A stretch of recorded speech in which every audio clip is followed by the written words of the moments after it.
Hello. Awesome. Okay, is this working? Holy shit, I'm making YouTube videos. Alright. Hello, everybody. It's Jim Shoes. So, there's this idea in investing that the easiest shit to do is just to take your money and put it into an index fund. And that is what almost everybody does. It's easy. You put your money in and you forget about it. It's got a great track record. Shit's going to go up and you can retire. But if you want to go a little deeper, there's this other side of investing called value investing. If you guys have ever heard of Deep Fucking Value on Reddit, he's the dude I learned this from. So, value investing, you're doing exactly what you think you're doing with the S&P, except when you buy into an index fund, you're buying shit at market price. The idea with value investing is that you want to find companies that are undervalued. So if this red line is the actual value of the company and this black line is the market price of the company, you want to be buying when the price is cheaper than what the company's actually worth, right? Because most people think that the company is worth what the price is, but that's not necessarily true. Um, they will converge eventually. The value and the price and the market price will meet, but at any given time, a stock might be overpriced or underpriced. And if you can value it and you can value it correctly, then you can find stocks which are overpriced and underpriced. So I had the most amazing idea of, can we bring this to CSGO skins? Okay. The first step in value investing is we need to find a way to value our items. And that is very difficult because, especially in Counter-Strike, there's a lot of things going on. We have models, we have skins, we have wear values, we have wear patterns. For karambits, you have corners. Um, there's just a lot of different things going on, and it can be very difficult to value items. So I'm going to simplify the entirety of skins down to two things. You have a model, so that is what kind of knife it is. You have your karambit, your bayonet, your M9, your flip knife. That is the model. And then there is the skin.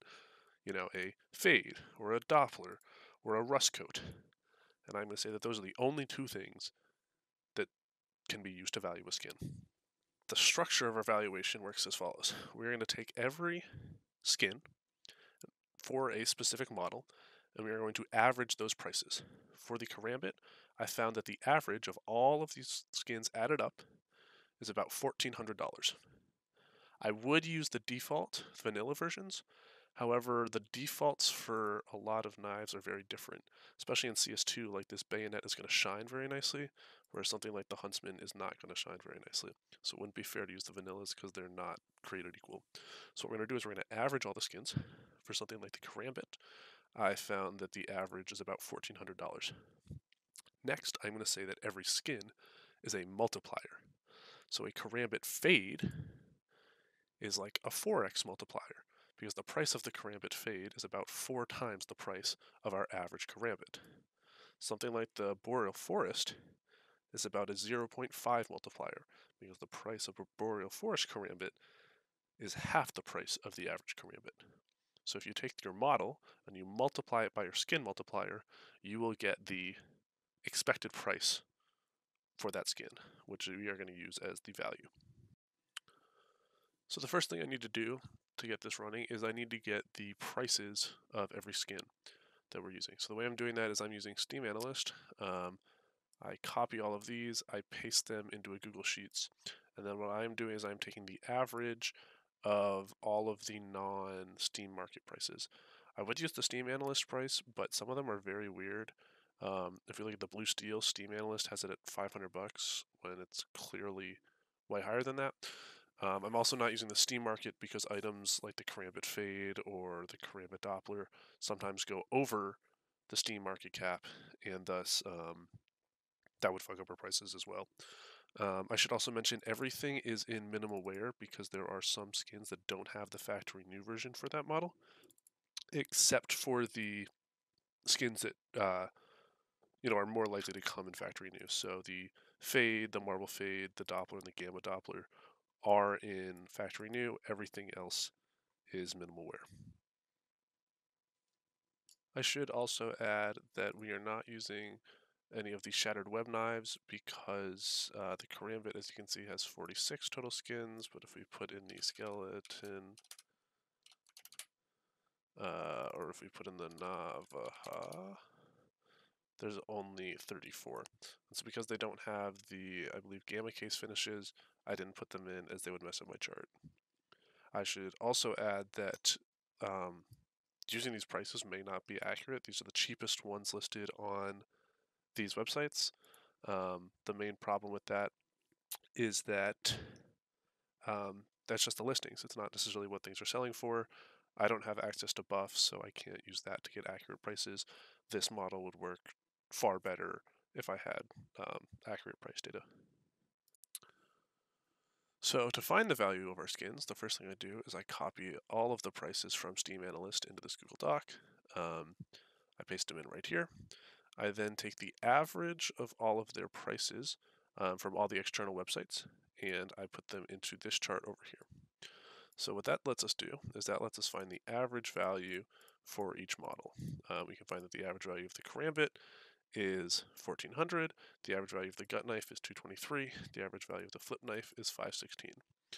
So what this means is that if we look at something like the Bowie knife, on average is about half of the price of the bayonet. So if we think of something like the Bowie Fade, should be half the price of the bayonet Fade. The Bowie Brightwater should be half the price of the bayonet Brightwater, based on these average numbers. And so what we're looking for is situations where maybe the Bowie knife is only worth a third of the bayonet Fade, and that might mean that the Bowie knife is undervalued. So the next thing I do is I take the value of our skin and divide it by the average value to find the multiplier for that specific texture on that specific model. So for the Karambit, the Autotronic has about a 1.39 multiplier, meaning that the default price, the average price, when given the Autotronic texture, is multiplied by this multiplier to get this price. If we look at something like the M9 bayonet, the multiplier is much smaller. The M9 multiplier is only 1.2, meaning that the default price for the M9 is multiplied by 1.2 to get the price of the M9 Auto. What I then do is I take the average of all of these multipliers to get the average multiplier for that texture. So the average multiplier for the Autotronic texture is 1.15. For the Fade, it's about a 2.0. And for the Forest DD-Pat, it's about a 0.5. What's interesting is that means that for any given model on average, a Fade knife should be worth about 4 of the Forest DD-Pat knives. After finding any given texture's average multiplier, the next thing we want to do is look for skins that are below that multiplier.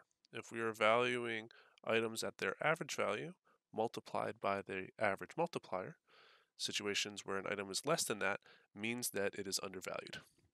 So to do that, we will normalize this data by taking an item and its multiplier and then dividing that by the average multiplier for that specific texture. What that does is it gives us a normalized output for that allows for comparison across the whole table.